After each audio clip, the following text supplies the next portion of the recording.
last and final symposium, and it's certainly timely. This group is another group that has been born out of the work that's been done in the DEI plus belonging program and movement over the last 2 years. We had a conversation one time, Jose Ramos, our Senior Director of Prevention, and Karina Casco, our Chief Program Officer. The three of us kind of co-chaired this movement. And we were having a dialogue one day about the fact that we just have a very few men in this organization. And we started to talk about them. And I was saying to them, well, for one, as most of y'all know, I come from for-profit and corporate, where it's usually the reverse. And so it was an interesting new challenge for me. And I thought, how do we get our men engaged where they feel like they belong? And Jose took that right away and created a wonderful employee resource group that is made up of our men of our organization. And they've had several meetings and they've had lots of presentations that they've been working on. Even did a really powerful survey last summer about the impact of COVID-19 on men.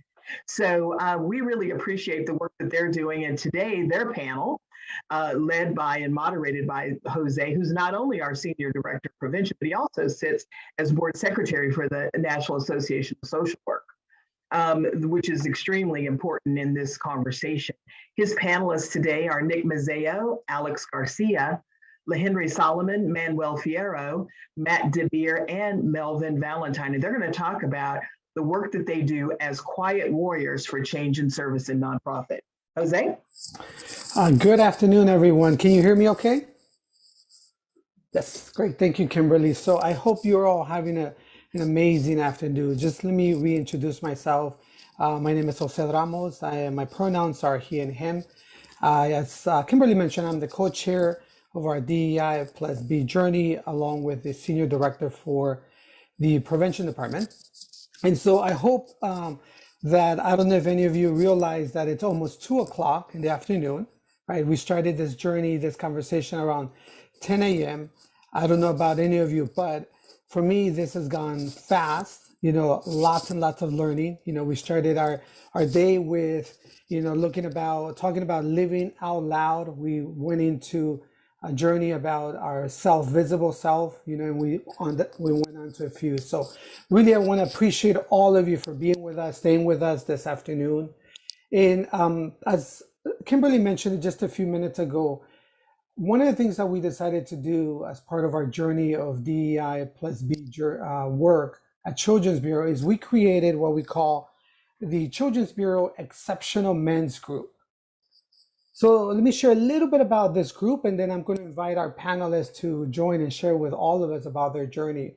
So the purpose of this group is to educate and raise awareness, provide professional development, network, mentoring, cultural appreciation opportunities, and advocate for diversity, equity, and inclusion while creating a sense of belonging for all staff, regardless of gender. That's really what we are trying to achieve.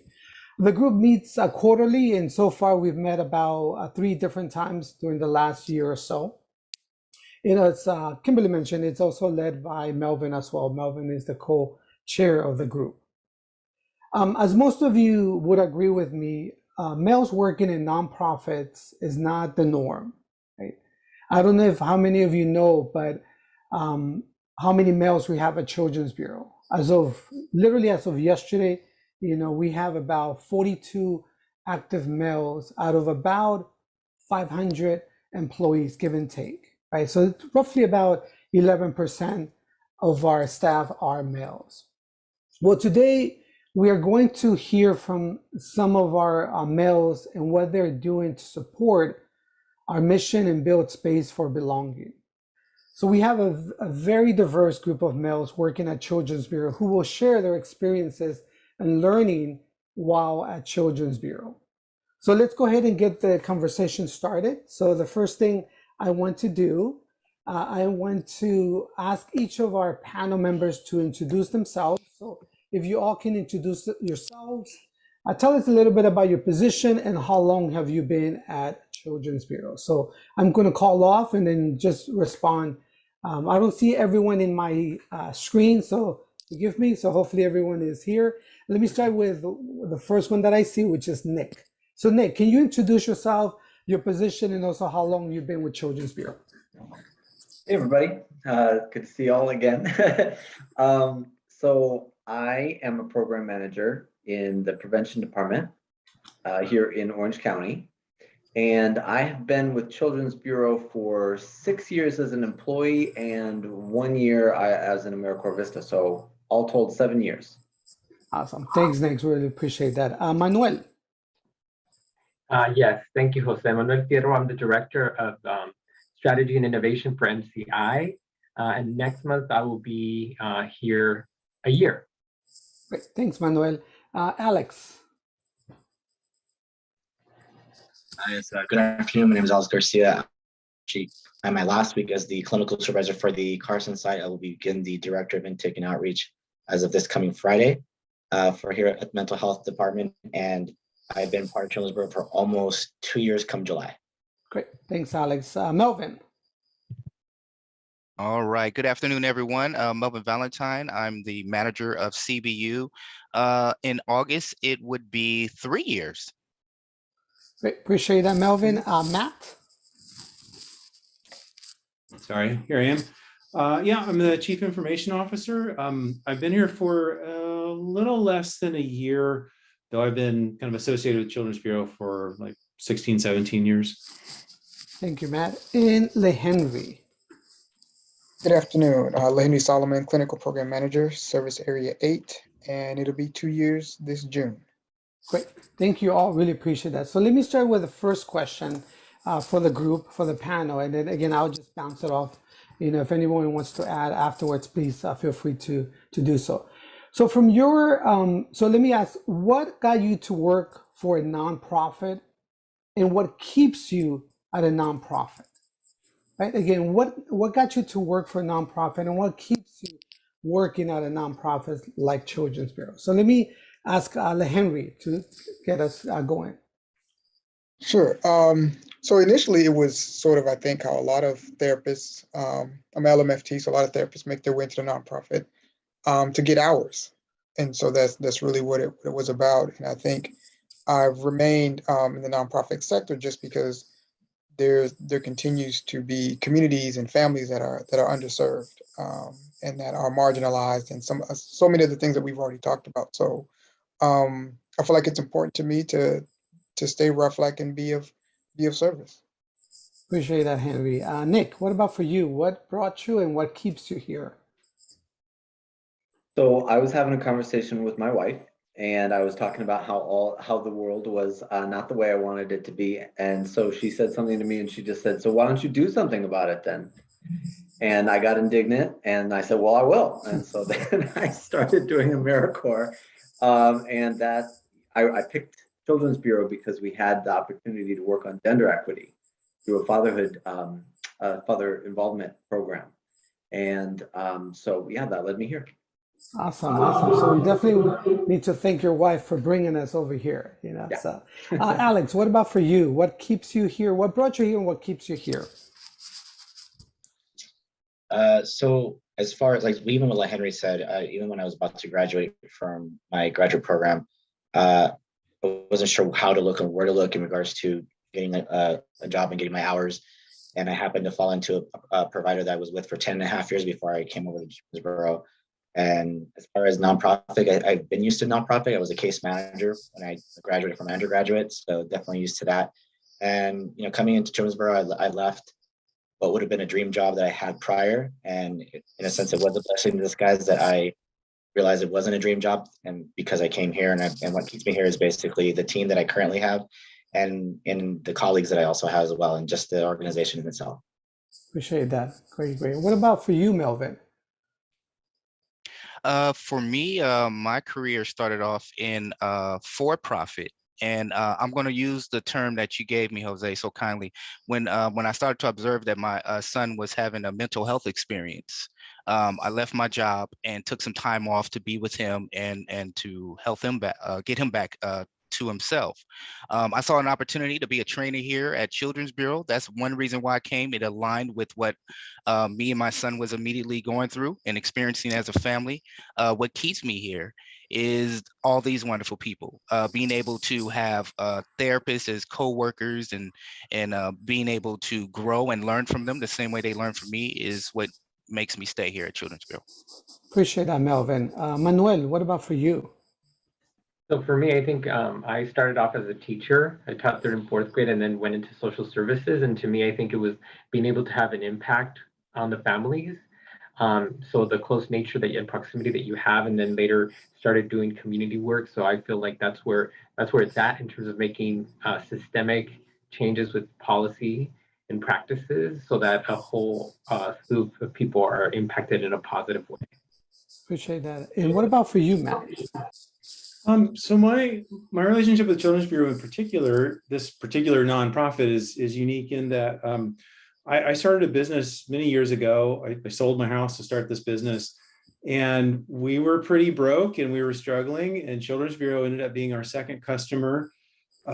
Shortly after, my wife and I had a conversation that was along the lines of, "We're about to go bankrupt. Should we just fold this business?" And then we signed up Children's Bureau, and that kept us going. So. And just through the years, it's been just such a great partnership. What's been really cool for me is all the stuff I've learned. I didn't come from this kind of a background at all. My background's in technology. I was more on the financial side. So I learned a bunch of stuff about human services and mental health and things that were really kind of eye-opening to me. And so, you know, these many years later, why I'm here is lots of stuff. It's gratitude for what a great partner Children's Bureau is to me. A deep belief in the mission. You know, I have kids that struggle with mental health issues, some fairly significant ones, and so I really appreciate the work that we all do. And I also grew up poor. It was pretty rough when we were young, and so I appreciate the fact that Children's Bureau serves that community, people that don't have a lot of resources. Anyway, sorry, it was a bit long-winded, but there's a lot of reasons why I'm excited about Children's Bureau. Yeah, well, appreciate you sharing a little bit about yourself as well, Matt. So let's turn our attention to now the topic of the day, right? We've started, again, talking about allyship, identity. We heard a panel talk about, the movement that they were part of in terms of DEI. And so my question is, how does DEI plus B, belonging, show up in the organization from your perspective? How have you seen that happen in the time that you've been with Children's Bureau? Again, how does DEI plus belonging show up in the organization? So let me ask Manuel to get us going for this question. Yeah, I think I'll talk about it the way that it also shows up in the work that we're doing for MCI. So making sure that the community voice their lived experiences, as has been said before, and we take their community wisdom to help shape what the leadership academy will be for residents. And so they have the equal say, and they've been the ones that have also, we also tapped into their wisdom to also have them be the ones that lead focus groups with other community members to help inform. So it's not something typically that would happen is you would either have a consultant or you would have staff develop the curriculum, but now you're having them take a really active and big voice in terms of how the curriculum is going to be designed and how it's going to be delivered. So I see that's a different way of thinking in terms of making sure that we're being intentional, right, about engaging the community. Great. So definitely around inclusion, right? So making sure that we're including multiple stakeholders, multiple individuals in the work. That's one way that it's being shown, shows up at the organization. What about for you, LeHenry? How have you seen DEI plus B show up in the organization? I think in regards to the mental health program, I think it's just the intentional efforts that I myself appreciate. I think a lot of times, organizations will, they'll say certain things and they'll put certain things in place. But what I appreciate here is, again, just the intentional efforts. An entire day like today, there's things coming up on your calendar, like you can come and do this, you can come and do that, and it's so varied. The support around each meeting having a T-Rock component and just checking in with people, and because you never know where that's going to lead, and allow people to feel supported. So I think the intentionality of it is what I appreciate. Appreciate that, Henry. Definitely looking at our work again through intentionality, not as an accident kind of thing, right? But there is meaning, there's purpose behind what we do as an organization. For you, Alex, what about for you? How have you seen DEI plus B show up in the organization? I think basically what just what Henry said, it's just so wonderful at what we have here in this organization, what we do for the community and for our families that we work with, and even just the team members here. That's basically how I see it. It's just a huge, wonderful experience to see everything just get put together from all different departments of this organization. And I think it's just great. Great. Thank you, Alex. Nick, what about for you? Sorry, couldn't come off mute there for a second. So for me, I see it in two ways. There's our staff, who we want to make sure that everybody gets the privilege of being included and feeling like they can bring their whole selves. But then also the clients that we're working with. Are our services truly available to everybody? Or are we kind of siloed? And if we are, then how do we get it so that everybody can become can receive our services that may need it? So those two ways of looking at it for me. Great, appreciate that, Nick. What about for you, Matt? In the time that you've been at Children's Bureau, how have you seen that impact show up in the organization? It's a couple of things. One of the things I noticed is that I think the staff reflects the community it serves. And I think that's important. When a kid comes in the door and they see people that look like them, it's a lot more welcoming.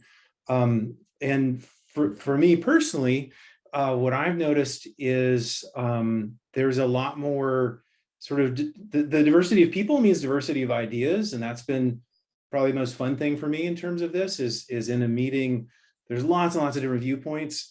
And so it kind of gets your mind going. So I'm not expressing it very well, but there's this kind of excitement that comes from all these different perspectives that everyone brings to it.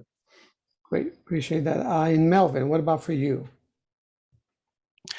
Well, for me, Jose, I get to look at DEI and B in the organization in a special way while I'm doing delivery and conducting courses with groups. I get to see our frontline employees as they come back to perception and perspectives, being able to express what's showing up in their team meetings, their leadership being a little bit more mindful as far as their wellness, checking in, or allow them an opportunity to share a part of themselves, learning more about teammates.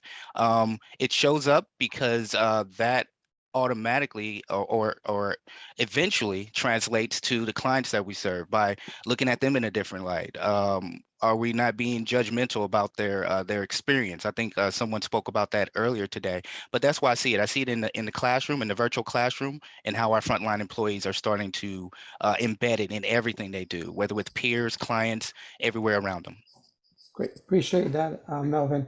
So let me ask you now, as I mentioned just a few minutes ago, that out of about 500 individuals, there are 42 males in this organization, roughly about 11%. We have these 8 of us here or more, so how would you say, that males have, from your perspective, how have you contributed to the journey of DEI plus B in the time that you've been with the agency? How have you contributed from your perspective? Okay. So let me ask Manuel if you can begin that conversation. Yeah, I think what I try to do is, even though, regardless of the role that I play within the organization, I always try to engage staff in thought partnership, and I'm very intentional. And I also, I understand the power dynamics that can exist, right? And so always having them sort of give voice to what they're thinking, what do they think we should go in a certain direction or what have you. And so I think it's important to create this space and be very intentional. And then also, ask questions. And I really enjoyed the presentation earlier because it's about getting curious, right? Understanding so that they can make explicit, their thinking and make it visible. And then that way I can also do the same thing in return so that then we can come up with, a better, solution to some of the work that we're doing together. Great. Appreciate that, Manuel. Definitely, again, having safe spaces, you know. Alex, what about for you? How have you, you would share with us that you've contributed to the movement, to the journey? I believe that when I came into my current team, there's a lot going on for them, and I think they felt lost. And then within the 20 months I've been here, I felt there has been more of a cohesiveness, and I see it within their work, and I see how they've grown, not only just clinically but just even professionally. Okay, appreciate that, Alex. Henry, what about for you? I think just having a style that involves collaboration. I mean, I think we're obviously all professionals. We're all working together around these things, and so I think always trying to come from a place of, just collaboration and equity and moving things forward together has been what I found to be the most supportive way, and hopefully everybody it resonates and people feel that, and people feel that there's never a moment where they can't sort of chime in or speak to something or have a dialogue about something. Right. Again, very similar to as Manuel, creating that space, right? As males, we need to create that safe space for everyone to be able to contribute. Appreciate that, Henry. Nick, what about for you? What is some things that you would like to share with us? Well, maybe I'll take it in a little bit of a different direction. Maybe my claim to fame is trying to advocate for men receiving services. I think the main clients that we work with tend to be female, and while I would never want to take away support, I think that by advocating for fathers too to receive services, we're advocating for children. There's these parenting resources out there we're underutilizing. So I feel like we can really support children by also working with dads. So I always try to advocate and hope to include more fathers in our services. And I think as a person who's male, I have a little bit of a easier time advocating for father services. Again, really how to be inclusive and bring in the males, right? The fathers that are involved in our services. Appreciate that. One way you've contributed, Nick. What about for you, Melvin? For me, though, the way that I feel I contribute to the changes is just being aware that as a male, sometimes I bring a certain amount of gravitas. So making sure that I think a lot of people have spoken about it already, making sure that I create space for those to speak. And then also listen more, active listening. I think that's been a theme for today too. Being able to understand where a person is coming from and listening to understand them and not respond. Yeah, so that's the type of environment I at least try to create in the classroom. Excellent point, Melvin. I definitely would agree. I think sometimes we tend to talk more as male. Mhm. I don't know if it's just in our genes or what, but we just like to talk and talk and talk. But definitely be aware of that. It's critical. What about for you, Matt? What is something that you would add to, or you can contribute to it? First of all, I thought that was a great comment about listening. I don't feel like I'm always great at that, so it's good to be reminded that we do need to actively listen and not just make it about how to get a point across. So very helpful. For me, I think one of the things that I try to do is advocate for the women that are in my department. That means pay equity. That's been a struggle for women for forever, and so making sure that the salaries match the work and the value they bring is one of them. The second is just creating, making sure there's a career path, making sure there's opportunities, so that. And I think one of the things that's really cool about Children's Bureau, if you look at the executive leadership team, it's primarily female, so which is unusual in the organizations I've worked for in the for-profits. So I think that sort of that clear message, like, hey, there are opportunities for you. I think that's one of the best things that we can do. Appreciate that, Matt. Definitely, you got a clap from someone about pay equity, which I think is critical. So let me go back a little bit to our first topic this morning about allies. So this question has to be around allies. So the question is, what are some ways men can be good allies? Okay, so think about that. What are some ways that men can be good allies? Right, and so let me ask Nick to start this question off for us. Well, it's similar in our conversations about allyship earlier today, where I think that men should have less to fear from speaking out about inequality. So I also think that comes with the responsibility to speak out about inequality. So it can be difficult for anybody who is in a disadvantaged position to advocate for themselves. And so to make an open space where there's that psychological safety, and then also to sometimes just bring up the point, even if nobody has needed to say it in the first place, but to bring it up proactively of something that of a situation that you know is happening, bring it up anyway. Good point, Nick. For you, Melvin, so what are some ways, again, that men can be good allies? Melvin? Thank you, Jose. I had a little difficulty with mute. So ways that you can be a better ally as a male. The first thing that I'm thinking about is mentorship and promoting. Especially when it comes to leadership, looking at your team and seeing who's up to bat. You know, who's the next person that should be in line, and are you grooming a bench? You know, I think the best sign of a good leader is to make sure that we're creating additional leaders and looking at those who haven't had those opportunities to be in leadership. And then in regards to promoting.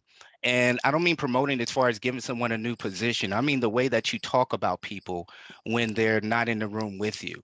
So as male leaders, when we're in rooms of influence, making sure that we're speaking about those people who are doing an awesome job. Who's are those people that need to be uplifted that some of our peer leaders might need to know their names. So mentorship and promoting those who might not get the attention that they deserve. Great points, Melvin. Really appreciate that. Totally, I definitely agree with you. Manuel, what about for you?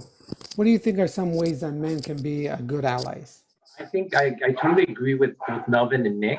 And I'm sorry, I know that my dogs, I hope you don't hear them in the background, but they're going a little crazy. The mailman must be here. But really it's about coaching and mentoring, which I think is vital, because that's what you're supposed to do. I always think that I'm supposed to try to work myself out of a job. And if it means that people actually leave, I've done a good job, because maybe they're no longer, you know, they're outgrown, you know, the position. So there's a little bit of that. I also think that what Nick mentioned about, you know, finding out and getting curious about some of the issues that you may think are happening, right? And how can you be an ally to the issues that other people may, that come up for them, and then finding out a little bit more, but then also being the one that calls it out.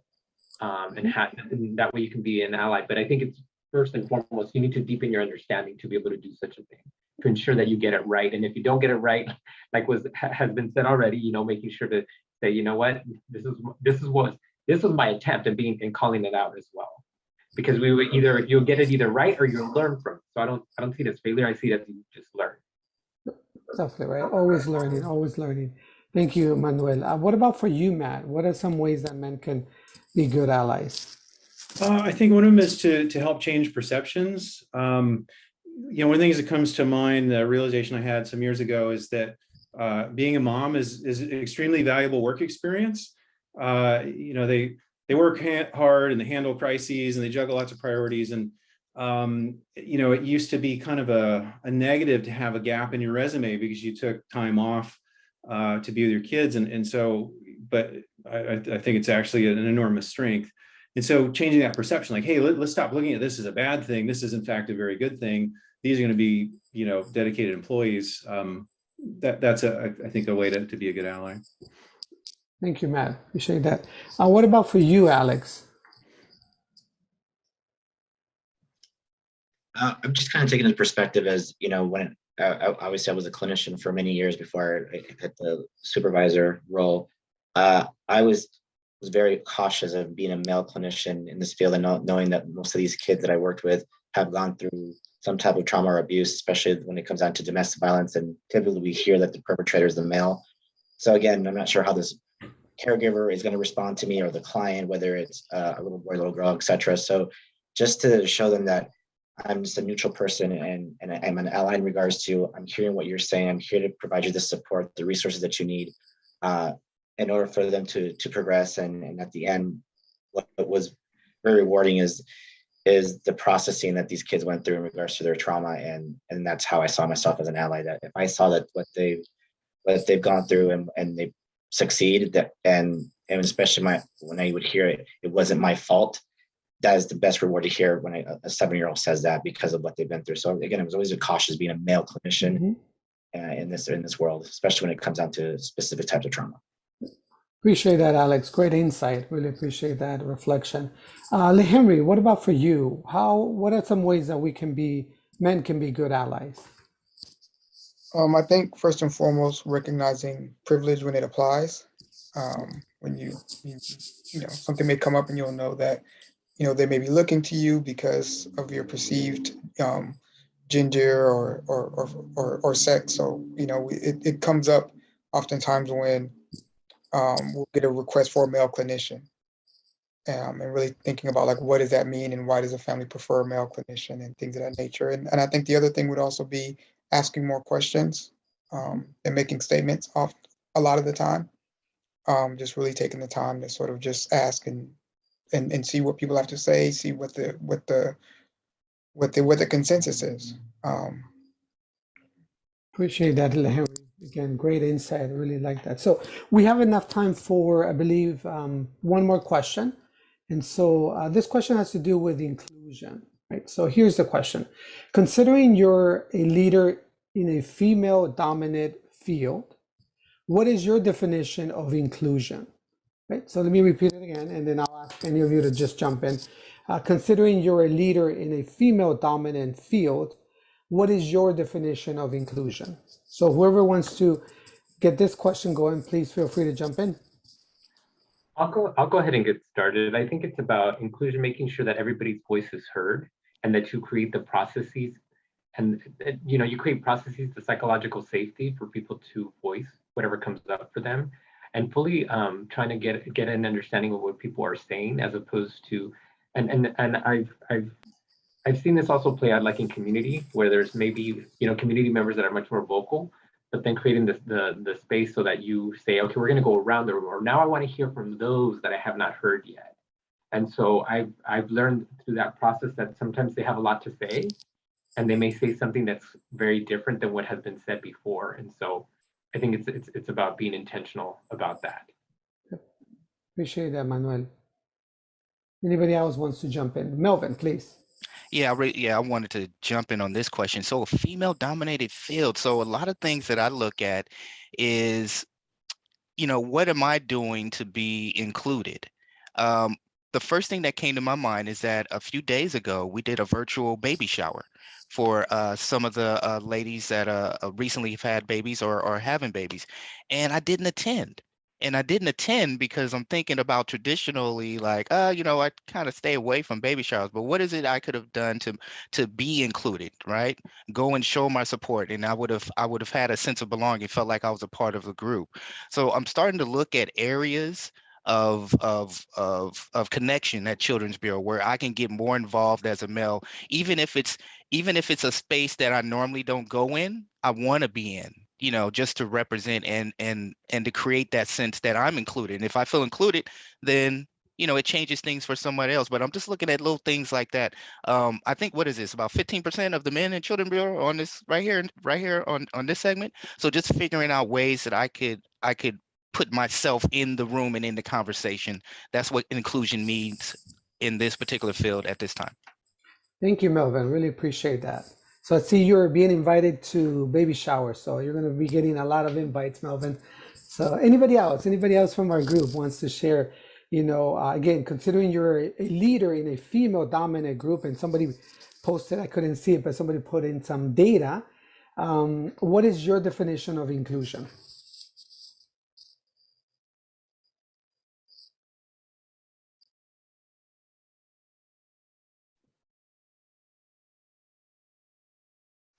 I mean, I think, again, within the agency, I've only been fortunate enough to sort of work with the mental health department.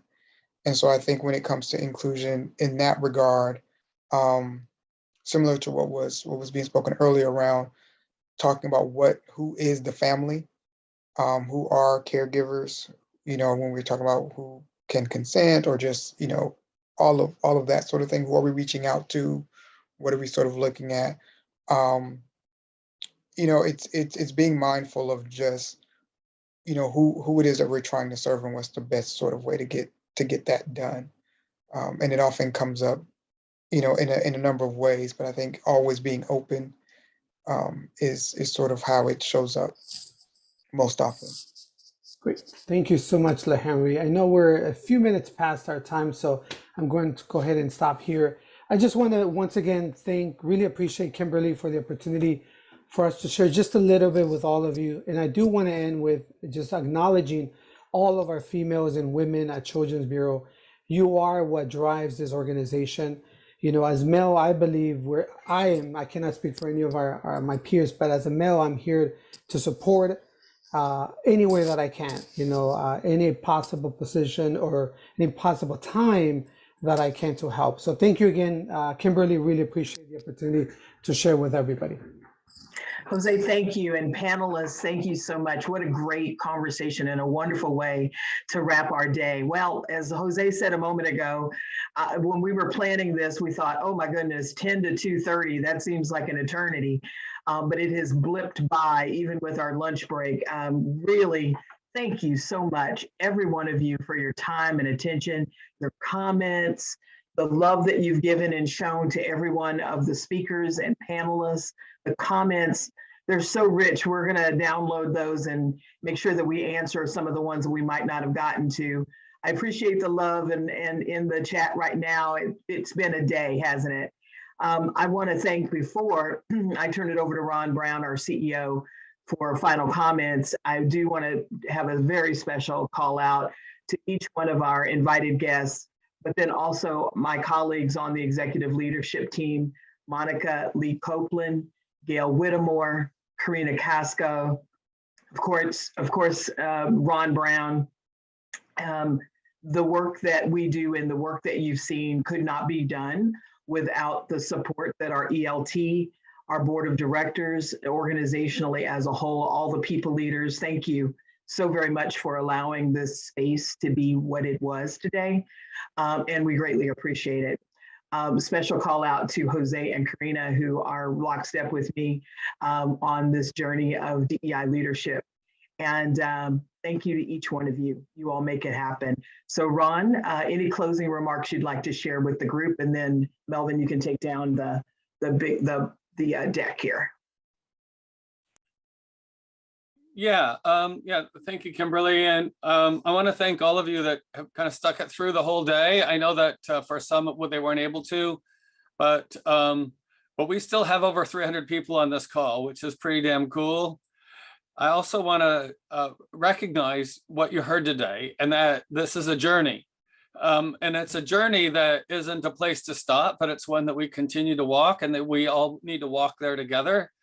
And that our goal really is to have a shared vision of where we're going collectively, and to have the grace to give each other the understanding that we might not be quite in the same place as each other is, but also to be curious in a gracious kind and thoughtful way about each other, and to share that thinking through building trust and building engagement.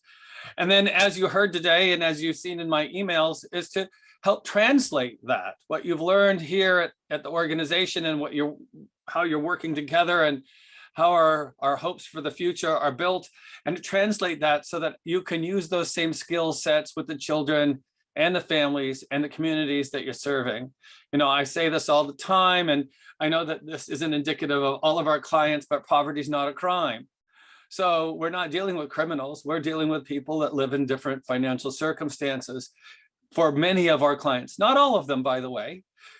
But again, just thinking that we have to understand where they are coming from, what their experiences are, is just as important in how we can help them be successful and to thrive every day, just like we're trying to help each other be successful and thrive every day. So Kimberly, to you and your team, Melvin, Ani, Drejine, you guys just have knocked it out of the park today. Wonderful speakers.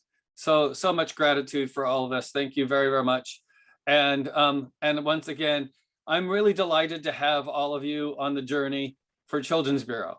It is important that we're looking at this as a collective and that we're doing this together and that we all have a sense that we belong here. And the key is, how do we make sure that that's always the case? And how can we take steps going forward to ensure that that's always the case? Take care. Thank you, Ron.